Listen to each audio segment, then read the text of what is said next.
El 5 de febrero de 1994, una carga de mortero cayó en un mercado lleno de gente en Sarajevo, matando y mutilando a docenas de hombres, mujeres y niños. La matanza sin sentido viene de años y nadie en el mundo parece poder detenerla. Por eso nos preguntamos, ¿qué está pasando? ¿Qué quiere decir todo esto? ¿Cómo es que esa ciudad sitiada se transformó en un símbolo tan desconcertante de la tragedia humana? ¿Es posible perdonar cuando parece realmente imposible hacerlo? ¿Alguien te ha hecho mal? ¿Tienes el corazón amargado contra alguna persona? ¿Clamas por justicia? ¿Es realmente posible soltar el resentimiento y el odio acumulado por tantos años?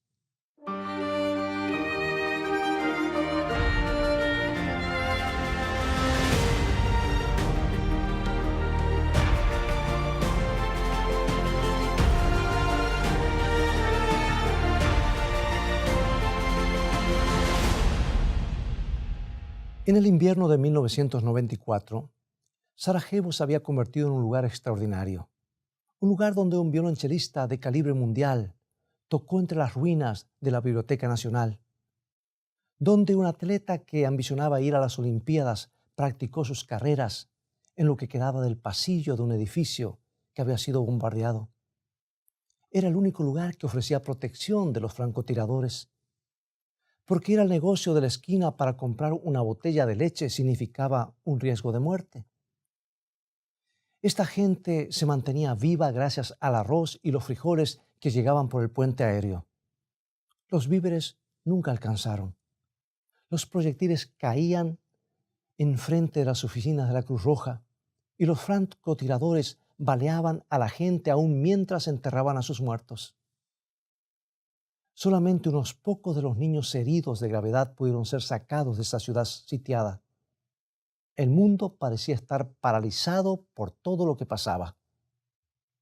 Es que algunos años antes, Sarajevo había sido el sitio anfitrión de las Olimpiadas de invierno. Había sido una hermosa y culta ciudad donde las artes florecían. Pero ¿cuál es la historia? ¿Cuáles son los antecedentes? ¿Por qué tal derramamiento de sangre? Las fuerzas de Serbia que rodeaban a Sarajevo, disparando descargas explosivas en sus calles, estaban por supuesto considerados como unos malvados por sus atrocidades. Pero ¿sabes tú que esa gente, los serbios, simplemente estaban siguiendo la lógica terrible de no perdonar? En un artículo de la revista Christianity Today, un autor resaltó que los serbios a su vez habían sido víctimas de la discriminación racial y que en la década de los 40 los croatas mataron despiadadamente a cientos de miles de serbios. Así que en los 90 los serbios simplemente estaban vengándose de sus enemigos. Y ese odio contra los croatas se derramó sobre las calles ensangrentadas de Sarajevo. Cuando escuchamos de una atrocidad de los serbios contra los musulmanes, nos olvidamos de la lógica terrible de no perdonar. La última guerra que pelearon los serbios contra los musulmanes terminó con 500 años de dominio por los turcos. Por eso los serbios sentían que tenían mucho de qué vengarse por los siglos de opresión musulmana. Las calles de Sarajevo resonaron con los gritos de mujeres y de niños que se estaban muriendo por seguir la lógica de no perdonar. O sea que por cada atrocidad debe haber otra atrocidad semejante o peor. Y si esa ley se sigue algún día, los hijos de quienes fueron violados y mutiladas por los serbios se levantarán a fin de vengarse por sí mismos. Y el ciclo nunca se detendrá a menos que se introduzca un nuevo elemento. ¿Por qué piensa que protestantes y católicos en Irlanda del Norte se han estado matando entre sí por décadas? Gracias a Dios eso se ha detenido. Bueno, eso ocurrió simplemente porque han seguido la lógica de no perdonar. ¿Por qué se han estado matando judíos y árabes del Medio Oriente por tanto tiempo? Y eso aún continúa. Porque para ellos por cada atrocidad debe haber otra atrocidad semejante. Y la única cosa que puede romper este ciclo terrible es extender la mano a los que nos han herido. El perdón significa más de lo que podemos imaginar, amigo y amiga. No es solamente un sentimiento simpático que ponemos en una tarjeta. No es solamente una linda palabra que repetimos en la iglesia. Es una de las pocas fuerzas capaces de cambiar el curso de la historia. Y es lo único que puede romper el largo asedio del odio y de la venganza. Y es la única cosa que puede romper el asedio en nuestros corazones. Cuando tú tienes que ir al negocio de la esquina para comprar leche, probablemente no tienes que esquivar los balazos de un francotirador. Y cuando manejas al trabajo, probablemente no tienes que preocuparte por explosivos de morteros que caigan en la calle. Pero me imagino que a veces te sientes oprimido o atrapado por las cosas malas que otras personas te han hecho a ti. Has sido herido, herida. Sí, la vida no es justa. Y si las heridas son profundas, pueden ser tan opresivas como un círculo de artilleros serbios alrededor de una ciudad. En algunos casos, esas heridas y esas cicatrices pueden sofocar nuestra vida. Ahora tratemos de aclarar el tipo de cosas que nos pueden asediar emocionalmente. No estoy hablando acerca de algún insulto, alguna ofensa insignificante que a veces puedes desechar diciéndole, bueno, no importa, me lo voy a olvidar. Estoy hablando de alguien que te ha herido en serio. ¿Cómo puede un hombre perdonar a un socio que inescrupulosamente le quitó los ahorros de toda la vida? ¿Cómo puede alguien perdonar al violador que abusó de él en su niñez? ¿Cómo puede esa esposa que le ha dado a su esposo los años mejores de su vida llegar a perdonarlo al haber sido abandonada? ¿Entiende la situación? No es fácil perdonar genuinamente a alguien que nos ha herido. En realidad, casi siempre parece ser terriblemente injusto. Es la última cosa que queremos hacer. Va en contra de todo instinto. Pero la alternativa es aún más horrible. La alternativa es un corazón constantemente en acecho. Y cuando hemos sido heridos, primero tenemos que absorber ese dolor. Pero si no encontramos la forma de perdonar, entonces esa herida siempre seguirá molestando, siempre nos seguirá oprimiendo, siempre estaremos aprisionados por el mal que se nos hizo, así como la gente en Sarajevo fue atrapada por el odio de los serbios. Entonces, este es nuestro dilema. Perdonar de verdad es prácticamente imposible para el ser humano. Sin embargo, si no perdonamos, la vida será más y más difícil. ¿Hay forma de liberarnos del asedio de nuestros corazones? Después que Ted, el hijo de Elizabeth y Frank Morris, fue muerto por el conductor ebrio de un automóvil, ambos estaban consumidos por la tristeza y la ira. Su enojo creció mientras seguían el juicio de Tommy, el joven acusado de haber causado la muerte de su hijo. Supieron que él había bebido hasta aturdirse. Luego se había metido en un auto y después de andar en forma zigzagueante, había chocado de frente con el vehículo de Ted. ¿Cómo podría haber hecho eso? Era algo terriblemente injusto, horriblemente injusto. Frank Morris se obsesionó con los detalles del planteo legal a la espera del día cuando Tommy fuera declarado culpable. Y cuando Elizabeth dejaba de pensar en suicidarse, se imaginaba tirando la palanca de la silla eléctrica en la ejecución del condenado. Ella quería ver muerto a ese muchacho. El tormento de la pareja no terminó cuando Tommy fue condenado a la cárcel. Se consideraban cristianos, pero estaban horrorizados por la profundidad de su odio. Y Elizabeth empezó a orar pidiendo una solución. Un día escuchó a Tommy hablar en la escuela secundaria de Ted como parte de su programa de rehabilitación. Parece estar realmente arrepentido. Y Elizabeth cobró valor para poder hablar después con él. Fue muy emocionante y muy difícil. Y cuando supo que nadie lo visitaba en la cárcel, decidió ir ella misma a verlo. La visita comenzó con una conversación muy tensa. De repente, Tommy exclamó: Señora Morris, lamento mucho que maté a su hijo. Por favor, perdóneme. Para Elizabeth era como si el mundo hubiera dejado de dar vueltas mientras miraba al que había matado a su hijo. Ella quería soltar todo su enojo y el dolor que tenía dentro, pero todos sus instintos humanos clamaban: venganza, venganza, venganza. En ese momento, sin embargo, algo pasó que la conmovió más allá de la lógica de no perdonar. Ella escuchó las palabras de un hombre que había pronunciado en la cruz. Esas palabras que ese hombre había dicho. Y esas palabras parecían rodearla por completo. Padre, Padre, perdónalos. Padre, perdónalos. Entonces de repente ella pudo perdonar porque ella estaba perdonada. Elizabeth comenzó a orar silenciosamente. Querido Dios, tú perdiste un hijo único también, pero a pesar de eso tú perdonaste a los que lo mataron. Y Elizabeth Morris perdonó a Tommy sinceramente y le pidió el perdón a Tommy por el odio que ella había mantenido y alimentado por meses. Escucha cómo Elizabeth describe su experiencia. Ahí estábamos, el conductor ebrio y la madre del que había sido muerto por él, sintiendo ambos que el tormento desaparecía. Estábamos libres los dos. Para Elizabeth Morris el acecho se había acabado.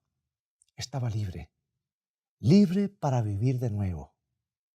Amigo y amiga, la única razón por la que podemos hacer lo que humanamente imposible es imposible, y la única razón por la que podemos perdonar a los que nos han herido es porque nosotros mismos hemos recibido el perdón. Solo al entender cuánto Dios nos ha perdonado, tendremos las fuerzas para perdonar a los que antes nos era imposible perdonar. Bueno, quizás estás pensando que el perdón de Dios es algo remoto, algo abstracto. Es algo intangible que anda dando vueltas por arriba nuestro, en contraste con nuestra herida que siempre está presente. Cuando alguien nos hace un mal, es muy doloroso, es muy personal. El perdón de Dios, en cambio, puede parecer como una mano que ofrece el perdón para todo el mundo. Quisiera compartir contigo un principio muy importante en cuanto al perdón divino. Es algo que lo ha hecho mucho más real para mí. En 1985, el presidente Ronald Reagan de los Estados Unidos visitó el cementerio militar en Pittsburgh, Alemania, y colocó una corona de flores en el monumento del cementerio. Su intención era hacer un gesto de reconciliación, dar un adiós final a las memorias dolorosas de la Segunda Guerra Mundial. Pero esa corona floral causó un clamor internacional. ¿Por qué? Porque 49 soldados de la policía secreta de Hitler estaban enterrados en Pittsburgh. Y esos soldados fueron responsables por muchas de las atrocidades contra los judíos. El gesto de reconciliación estaba bien, dijo la gente, pero el presidente Reagan no tenía derecho de perdonar lo que había sido hecho a los judíos. Eso no lo podían hacer solamente los judíos, no el presidente Reagan. Y como el poeta John Dryden escribió una vez, el perdón le pertenece a los heridos. ¿Sabes, amigo y amiga, por qué Dios tiene el derecho de perdonar en la forma personal como lo hace? Porque Él ha sido herido, ha sido terriblemente herido. Él no perdona desde un plano remoto. Él perdonó al ser atado a la cruz. Él perdonó mientras un soldado romano le clavaba los dolorosos clavos. Él perdonó mientras una corona de espinas fue incrustada en su cabeza y la sangre corría por su rostro. Él perdonó cuando una lanza abrió una herida en su costado. Él perdonó cuando la gente le dio la espalda, cuando Pedro lo negó, cuando Judas lo traicionó, cuando los judíos lo rechazaron, cuando los soldados jugaron a los dados al pie de la cruz. Él los perdonó, porque el perdón pertenece a los heridos. ¿Te acuerdas de estas palabras del libro de Isaías? Son palabras que destilan amor, palabras que proclaman que Dios perdona a los que le han herido. Isaías 53, 5. Mas Él herido fue por nuestras rebeliones, molido por nuestros pecados. El castigo de nuestra paz fue sobre Él, y por su llaga fuimos nosotros curados.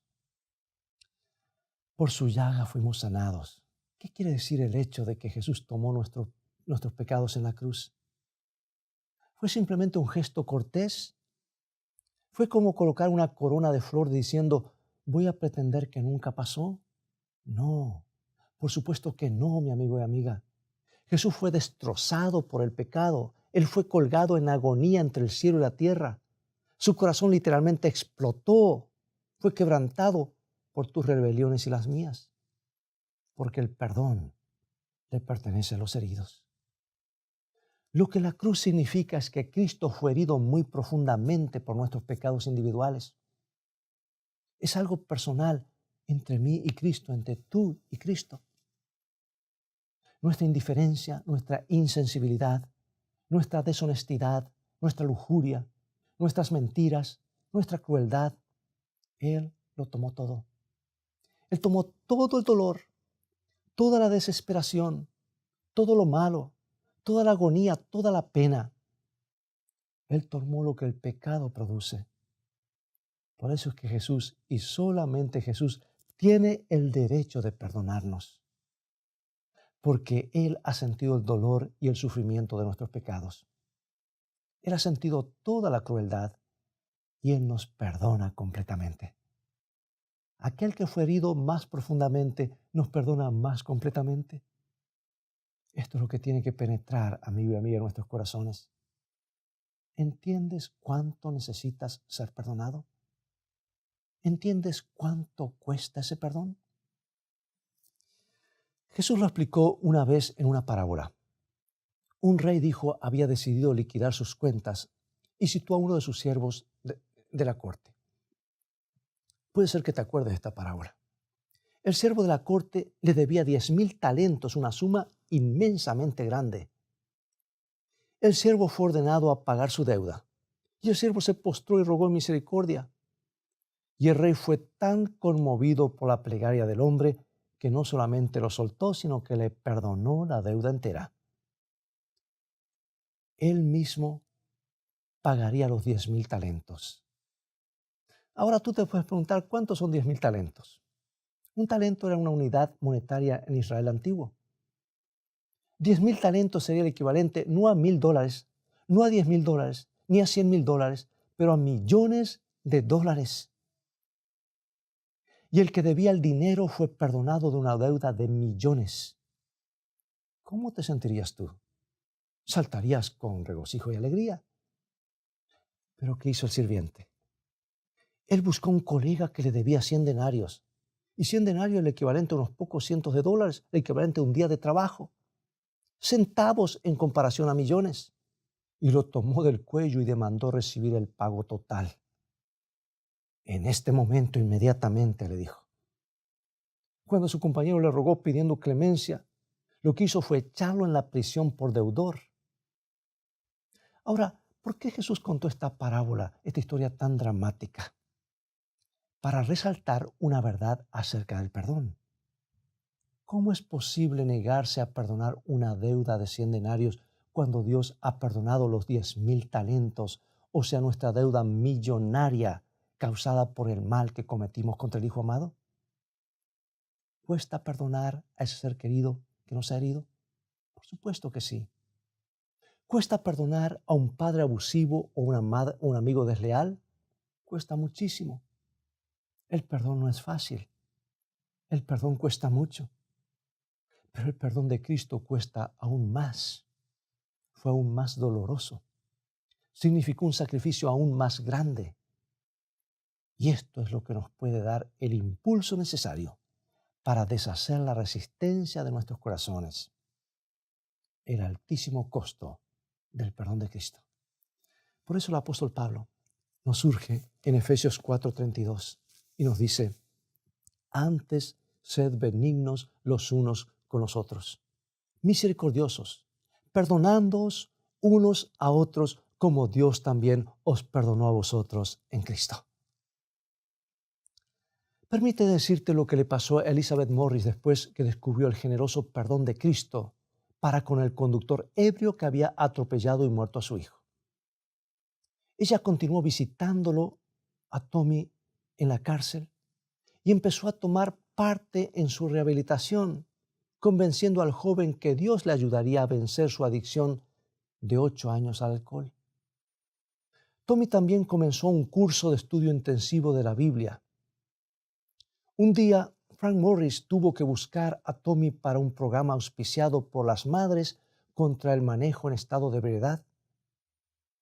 Y Frank no estaba seguro que podía mantener una conversación con el muchacho. Pero mientras iban en el auto, Tommy hablaba con mucho entusiasmo de todas las cosas que estaba aprendiendo en su Biblia. Era evidente que Cristo había hecho un impacto genuino en su vida. Y de repente Tommy dijo, tú sabes, Frank, yo desearía ser bautizado. ¡Qué providencia! Justo estaban pasando frente a la iglesia de Frank y Frank tenía autorización de su propia denominación para bautizar. Lentamente los dos hombres entraron al santuario vacío. Frank condujo a Tommy al bautisterio y entraron en el agua helada. Al levantar su mano y al repetir, te bautizo en el nombre del Padre y del Hijo y del Espíritu Santo, Frank no podía dejar de recordar que él había hecho la misma ceremonia para Ted, el hijo que había perdido, el hijo atropellado y muerto por Tommy.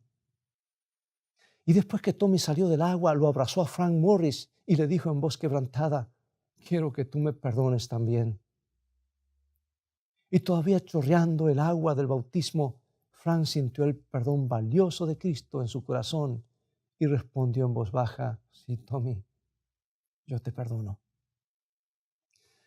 Las posibilidades para la rehabilitación completa de Tommy no eran muy buenas. Por lo menos no eran muy buenas desde el punto de vista humano.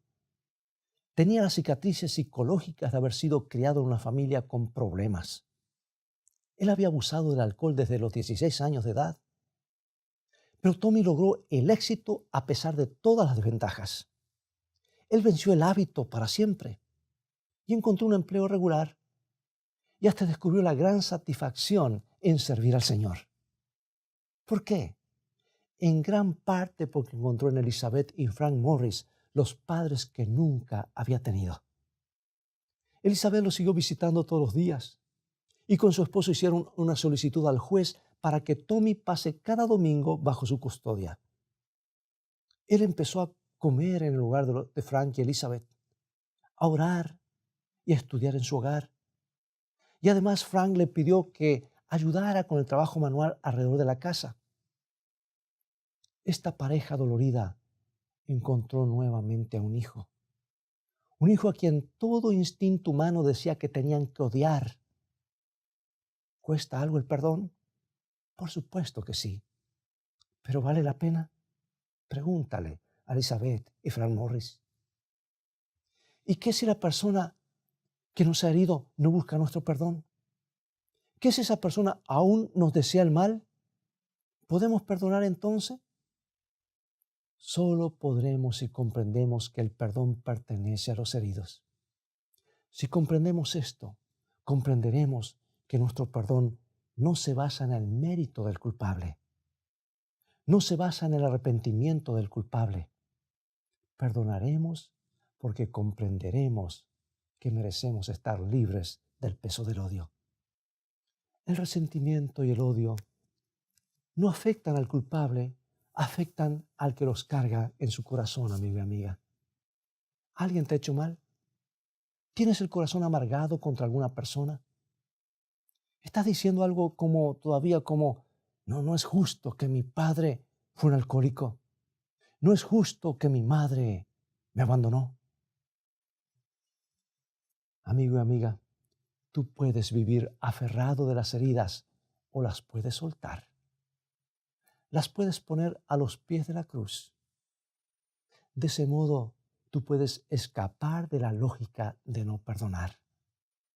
En la cruz puedes encontrar el perdón para que a su vez tú puedas perdonar. En la cruz tú puedes encontrar misericordia para que tú puedas ser misericordioso. Las personas necesitan al Señor. Yo lo necesito. Para que Él me perdone, yo necesito a Jesús. Necesito que Él quebrante mi corazón duro. Necesito que me libre de mi amargura. ¿Por qué no inclinas ahora tu cabeza en meditación? El perdón puede ocurrir porque la cruz ocurrió. Y ahí es donde tiene que comenzar todo. Ese es el único lugar donde puede comenzar. Tú no vas a poder perdonar genuinamente hasta que comprendas cuánto Él te ha perdonado. Así que mira bien a la deuda de 10,000 talentos ahora. Siente el peso en tus manos. Todo el dolor, todo el enojo, toda la angustia, todo cayó en los hombros de Jesús en la cruz. Amigo y amiga, deja que todas tus deudas, todas tus faltas sean colocadas sobre Jesús. Acompáñame en oración. Querido Padre, gracias por darnos tu único Hijo. Gracias por haber hecho el sacrificio supremo. Reconocemos que nuestros pecados te han herido muy profundamente. Reconocemos el precio que pagó Jesús en la cruz. Ayúdanos a aceptar ese perdón tan valioso en nuestras propias vidas. Ayúdanos a superar la resistencia de nuestros corazones. En el nombre precioso de Jesucristo oramos. Amén.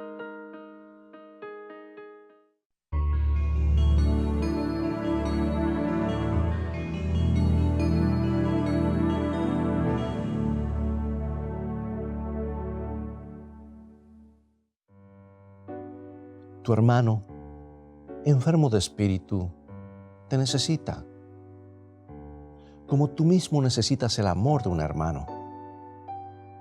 Necesita la experiencia de uno que ha sido tan débil como él, de uno que pueda simpatizar con él y ayudarle. El conocimiento de nuestra propia debilidad debe ayudarnos a auxiliar a otros en su amarga necesidad.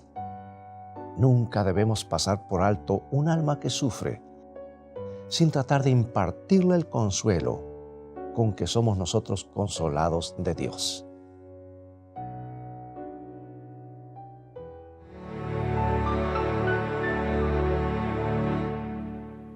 Ha llegado el momento de despedirnos y será hasta un próximo programa.